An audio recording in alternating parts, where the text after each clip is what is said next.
Welcome to our lesson on eligibility and benefits.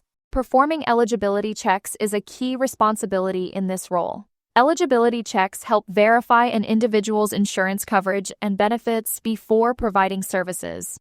If a patient's eligibility isn't confirmed, it could lead to delayed payments or denials from insurance carriers, leaving the patient responsible for the charges. In this lesson, we're going to go over the essentials of eligibility checks, including some best practices.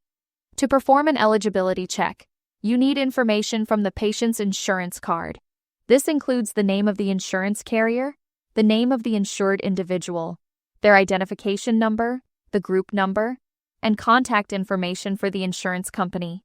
Another key piece of information to look for is the NEIC number, which stands for the National Electronic Insurance Clearinghouse number. This number is also referred to as the payer ID.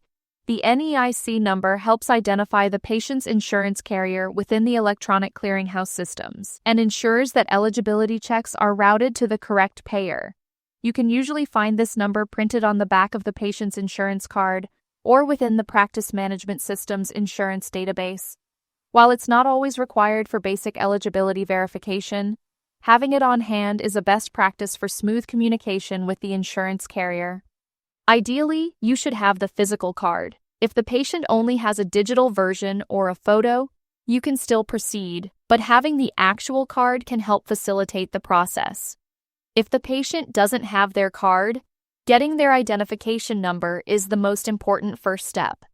If patients don't have their card and can't recall their ID, ask if they can access their details through a portal or by contacting their carrier.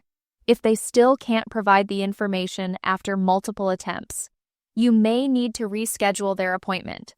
Unfortunately, this type of scenario isn't that uncommon, so be sure to find out from your practice management how these situations should be handled.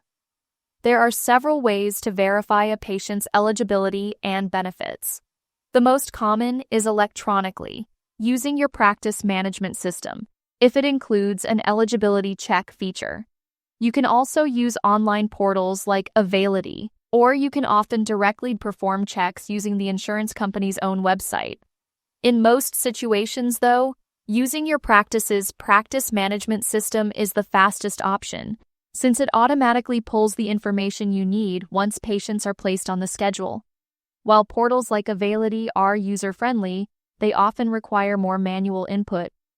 When all else fails, you can also call the insurance carrier by phone, but this can be time-consuming with long hold times. The information returned during eligibility checks can vary. Usually, you'll see confirmation of active or inactive status, coverage dates, co-pay and co-insurance amounts, deductible details, and alerts for referrals or authorizations. Let's look at a screenshot of a typical eligibility check within a practice management system. At the top, we see the insurance details, including the provider, group number, and date the request was sent. Notice the plan date field in the response section. This indicates the effective date of the patient's current coverage. For example, this plan became effective on November 19, 2024. Verifying this date is critical, as it ensures the coverage is active for the time of service. Below that, we see a breakdown of copays. Since we work in a specialty, we need to be aware that copays for specialists might be listed separately from those for primary care services. Here we can see that this patient has a $20 copay for primary care and a $30 copay for specialist visits. However, this distinction isn't immediately clear. It doesn't explicitly say which of these is for primary care and which is for a specialist. But through experience, we know what these values represent. So that brings up a point worth mentioning. As a general rule, if there's any ambiguity and you see more than one copay listed, it's better to collect the higher one.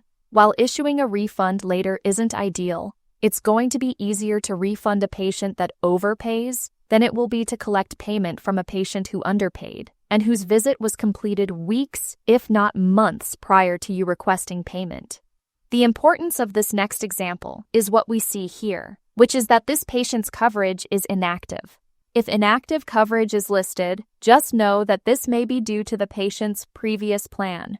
Some systems will still display old, inactive plans alongside active ones. Notice how, at least in this example, that this patient's inactive status isn't highlighted or shown in a way so as to draw our attention to the fact that it's inactive. While it's unfortunate that this happens, it's just a reminder that it's up to us to always confirm whether the patient's plan is active or inactive. If you perform a check and you can't find any active coverage for the patient, first ask the patient to confirm their insurance ID number. If even after doing so, no active coverage is confirmed, let the patient know they'll need to provide updated insurance details or be seen as a self-pay and file their own claim. Here, we're looking at an eligibility check as seen through the Availity platform. This is an alternative system many practices use to verify insurance details. Here we see the active coverage status, confirming that the patient's plan is in effect. However, retrieving detailed information about benefits often requires navigating separate tabs or sections. While this portal has a more modern interface, some find it more time-consuming to use, as compared to performing checks within your clinic's practice management system. One point to emphasize: always cross-reference the information you see online with what you see on the patient's physical insurance card. Remember a few minutes ago when we mentioned that having the patient's physical insurance card is preferred? Well, this is one of the reasons why. Details like referral requirements may not always be displayed in an online portal, but are typically listed on the card. Cross-checking the card information with what you see online is crucial for avoiding denied claims due to missing requirements, like failure to secure pre-authorization. We'll discuss these requirements in greater detail elsewhere in the course, but the significance of securing the appropriate referral or prior authorization cannot be overstated.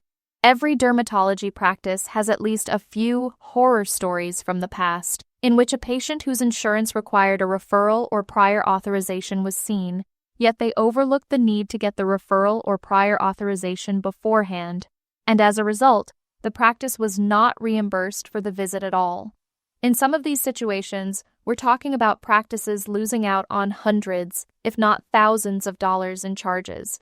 And it all happened because the patient was seen before having the referral or prior authorization in hand. So again, just be careful to avoid these types of situations by always checking to see if the patient's insurance requires a referral or prior authorization before they actually come in for their visit. Another best practice, especially at the beginning of the year, is to double-check copay amounts, even if the plan remains the same. Changes in deductibles or copays are common, particularly at the beginning of each new year, and particularly for Medicare Advantage plans. Eligibility checks provide vital information, but there are limitations. They can confirm active coverage and benefits, but they don't guarantee that a specific claim will be paid. Even if a patient's eligibility check confirms that they are covered under an active policy, claims can still be denied for reasons like medical necessity or late filing. Most eligibility checks with the larger carriers provide all of the information we need, but some smaller carriers may offer limited details in their eligibility portals, requiring a follow-up call. For Medicaid patients, it's especially important to verify additional coverage to ensure proper coordination of benefits. Documenting each eligibility check and keeping a copy of the patient's insurance card will help to support timely processing should any claim issues arise. Also, be sure to re-verify eligibility at every visit. No matter how recently the patient was just seen, coverage can change for any variety of reasons, such as a job change, marriage, divorce, or aging out of a plan. Never assume the patient's coverage remains the same. If your system allows, schedule batch eligibility checks to run the evening before the following clinic day in order to have updated information ready at the start of any given workday. Checking patient eligibility is an essential part of the front desk workflow. It requires attention to detail, but ensures providers are appropriately paid for their services. By using your practice management system or online portals, you can streamline this process and incorporate it seamlessly into patient check-ins. That concludes this lesson. You may now move on to the next video.